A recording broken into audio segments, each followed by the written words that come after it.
Oh, good morning, everyone. I'm still working with my StreamYard new recording app, which links directly to my YouTube. Great. Today, let's talk about flow. Let's talk about artistic flow, oxygenation, and flow. Csikszentmihalyi wrote the famous book about flow. But what is flow?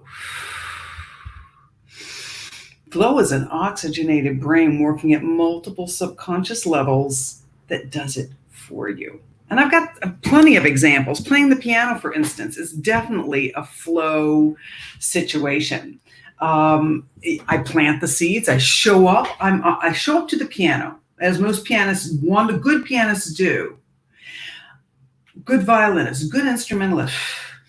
They love.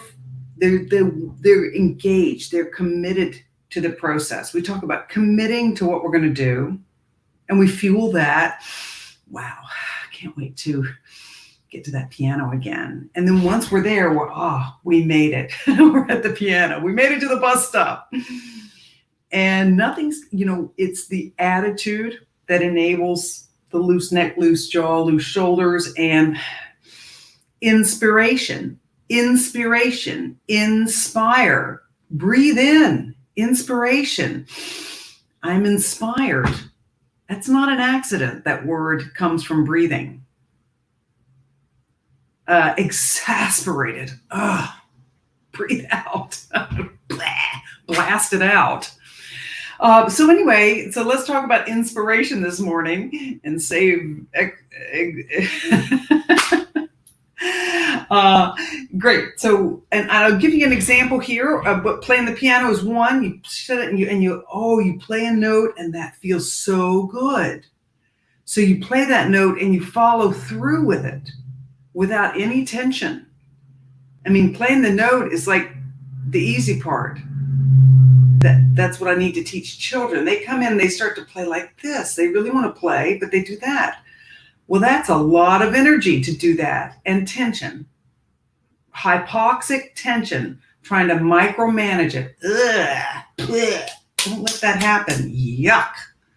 That is not planting a seed. That's driving a wedge so deep in the ground, no seed will ever grow there. In fact, you're going to be spending the next few weeks digging the seed out and seeing if it still exists. You see the analogies? That's a good one. And we've talked about this before, I show up to the piano and got my fingers on it. I feel it. Boom. There's a note. Boom. So that holding is there. Or it's actually a reaction. They get stuck in the reaction of playing. Play and stay. Ugh.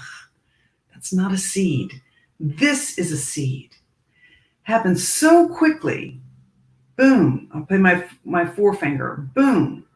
Ta, ta, ta, ta, ta, ta, ta. And I was taught this by a top piano instructor at Oberlin. So it's not a joke. Same if you're moving from playing a chord here, tum, go here and wait. Tum, go back, wait. Don't carry any tension here. Tum, tum, and then we just make that shorter. There's no tension at each end. Tum, tum, tum, tum, tum, tum, tum, tum. So you plant a seed of efficiency. It's like a lightning strike. It's like jumping that rope fast and it's over. We have to be very conscientious of that. And that's how you build a network of expertise. And so the piano plays itself. Great. I haven't played for about 10 days working on films and on vacation, maybe 2 weeks, really. And but I committed to it for many years as a church musician and such. Came back to it last night. I thought, oh my, this might not go well. But I've trained my brain enough to know that it's going to be okay. And that is the practice. That is the commitment to the practice of breathing. I'm making a 1-hour film for the American Psychological Association. It's supposed to be 15 minutes, and part of me wanted to freak out about that. Well, this has turned into a flawless, almost flawless production. I've been making films for years, but this is a big one, right? Uh, it kind of takes care of itself. Here's another example. When I picked my wardrobe this morning, you can call this a wardrobe, it's more workout. I threw on the shirt and I saw this thing. I thought, well, I want to wear this. Well, I was at a sacred music conference at the Virginia Wesleyan College that has a stained glass department. And as part of this music conference, we were going to seminars, singing and all sorts of seminars. And then there was a lunch, and this room was open for people to do stained glass stuff or projects. And they had it set up kind of things like jewelry.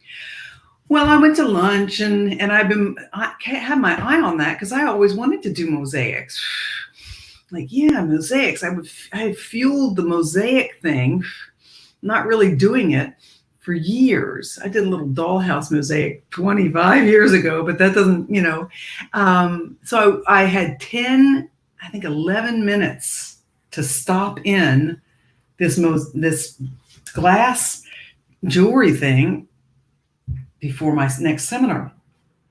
Well, I went in and I knew that I was going to oxygenate because I just wanted to make a couple of things and get out of there, or make one, well, I had 10 minutes and they had it pretty well set up. And I started the process. I can't tell you exactly what happened, but I can tell you that these things created themselves. Now here is kind of a brooch, which I don't know if you can see it in the light. It's pretty, it's serviceable, it looks good. And I also made these little earrings here, right? Earrings here. And I made 2 other pairs of earrings that, are okay. And then at the very end, I thought, wow, I have 3 minutes left. And I made this cross. Look at that. So in a matter of 10 minutes, and you can see I started it kind of carefully here. And then the rest of it, I'm like, oh man, I got to get out of here. And it kind of took care of itself. And even the fellow who ran the program of stained glass said that turned out really well. This made itself. This made itself.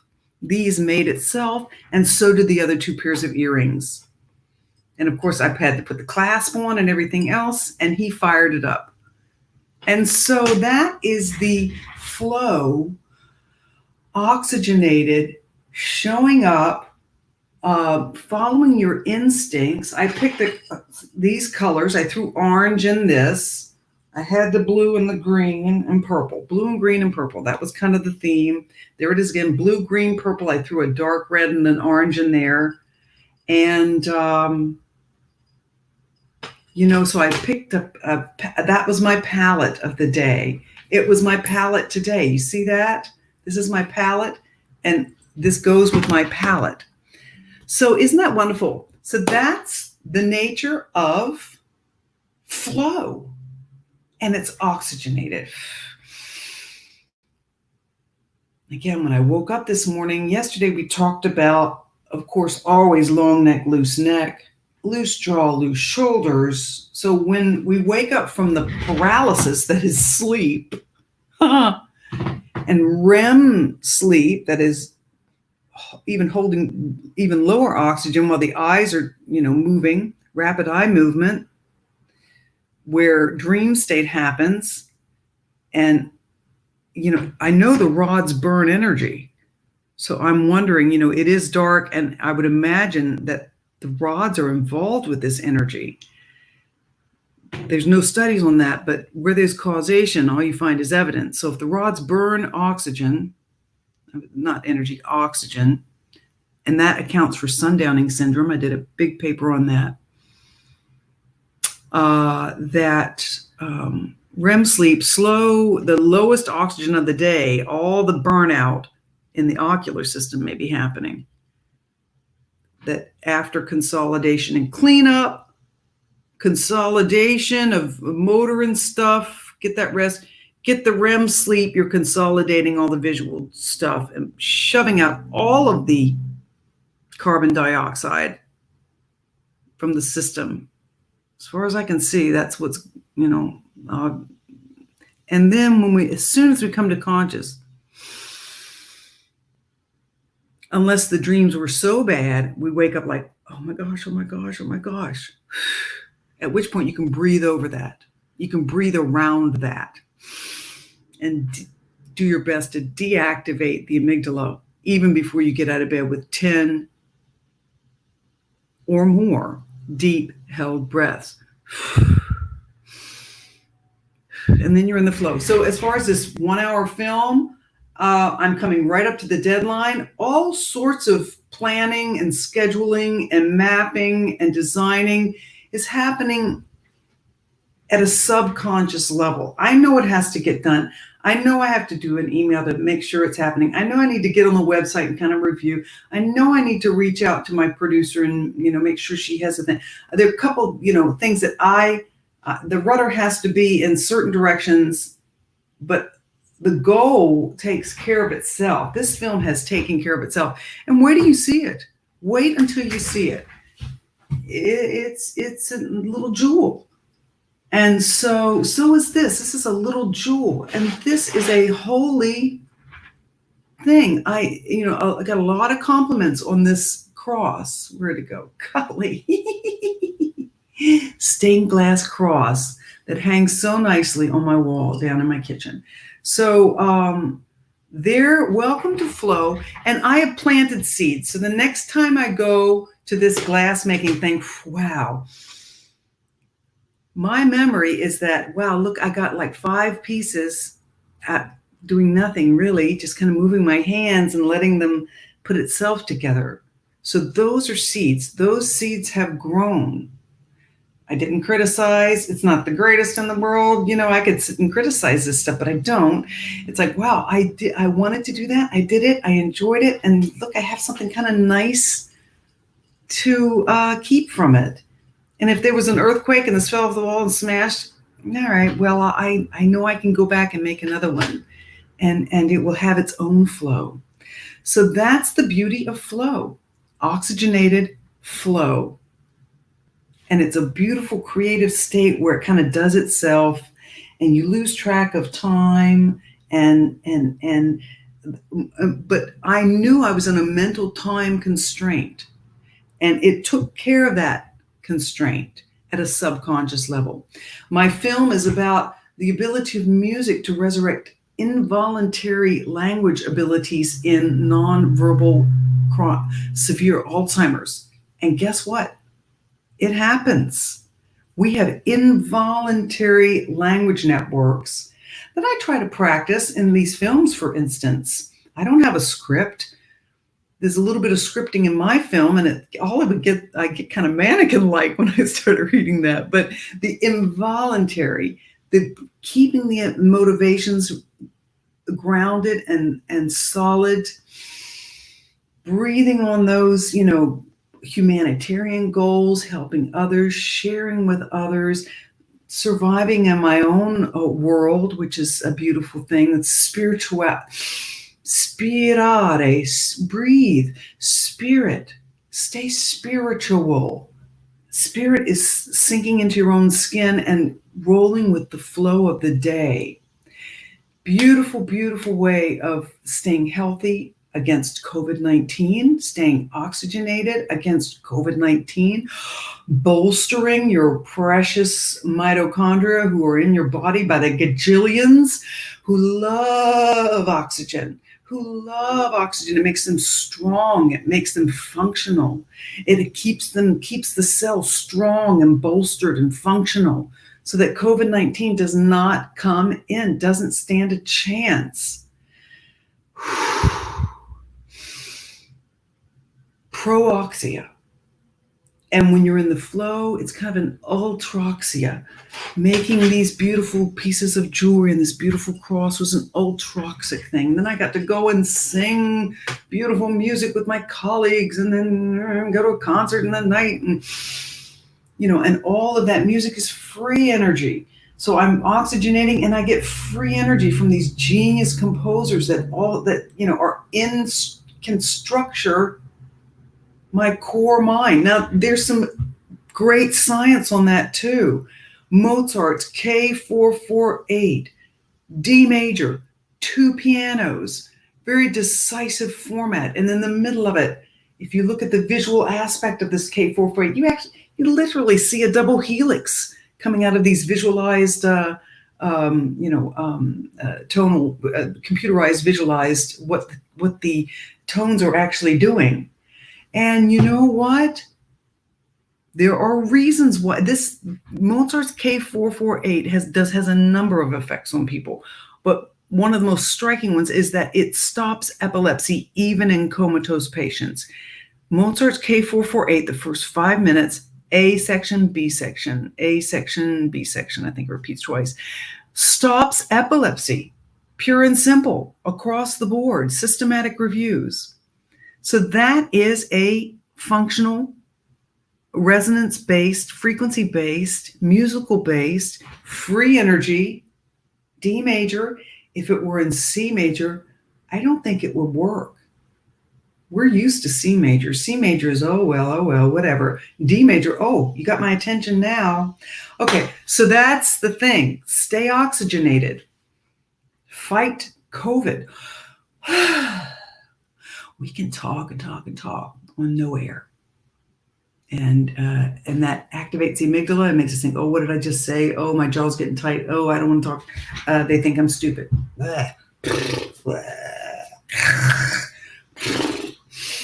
So let's practice our breath. Long neck. Oh, yeah. Gosh, that feels good. Loose neck. Yeah. Down. Loose jaw. Village idiot, right? And loose shoulders. Back breath. Oh, man. And 2 or 3 seconds for the oxygen to transfer. And exhale. When you exhale, you can go up too. Then you breathe on the east and west lateral sides. Oh my gosh. Oh. Long neck, loose neck. I'm doing something. That's a function, keeping that long neck, loose neck, and the loose jaw and the shoulders. That's functional. So you can breathe into function. Now that my ribs are up, go into the sternum. La la la la la la la la la la la la la la. There's a very strong resonance. I call it the washboard. La la la la la la la la la la pituitary gland. Let me try this.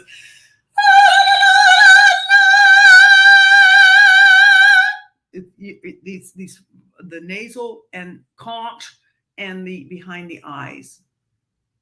So there are 3 main areas of female singing, and it disorients me a little bit when I sing up there. Did you hear that? I got a little stuttered. That's okay. It disengages dendrites. That frequency is like so intense, just like it can bust open the COVID-19 virus, smatter it, shatter it. 1165 hertz. I think it's a high E.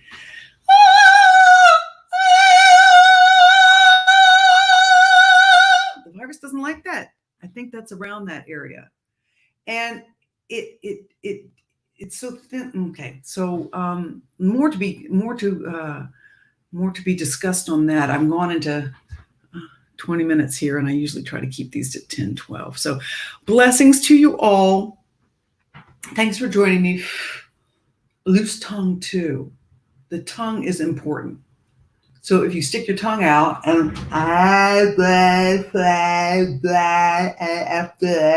do your alphabet with your tongue sticking out as much as you can. I'm not going to show it to you because it's gross, but and then you can also put your 3 fingers together and push against the tongue. That's weird.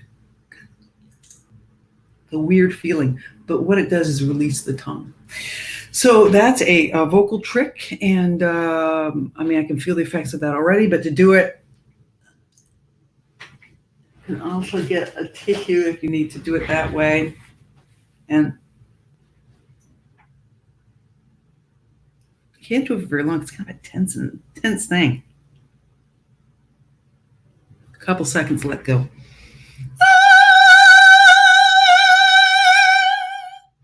That allow control. All right, friends, onwards and upwards. Breathe on. And that, my friends, is a breathing lesson. Have a good day.